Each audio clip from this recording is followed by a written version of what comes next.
Olimpiadi Cortina-Milano. Nel capoluogo lombardo la riunione tra i soggetti coinvolti nell'organizzazione dei Giochi invernali del 2026, nella quale si sono formalizzate tutte le procedure per la costituzione della fondazione.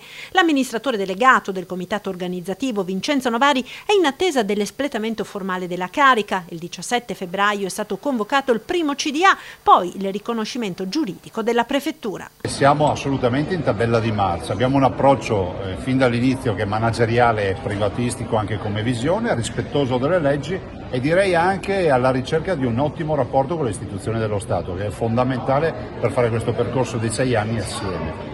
Abbiamo la responsabilità non solo dell'immagine ma anche di gestire bene i conti e far bella figura poi con tutte le gare e i contesti delle Olimpiadi, soprattutto perché questa è la prima Olimpiade diffusa nella storia. Intanto si attende la legge olimpica, se ne è discusso ieri in Consiglio dei Ministri. L'esame, ha detto il Ministro allo Sport Spadafora, dopo la riunione al Pirellone, sarà concluso entro il prossimo Consiglio dei Ministri la settimana prossima. Intanto il governatore del Veneto rilancia l'idea di un commissario straordinario. Io penso che sulla bozza di legge olimpica, da quel che ne so, ci sono già gli estremi, il quadro giuridico per pensare anche a eventuali poteri commissariali. Penso che sia fondamentale, che non vuol dire bypassare le leggi, non fare le gare come le leggende metropolitane fanno pensare, ma vuol dire essere più operativi e soprattutto, glielo dice uno che ha 4 commissariamenti sulle spalle, vuol dire anche avere un interlocutore certo.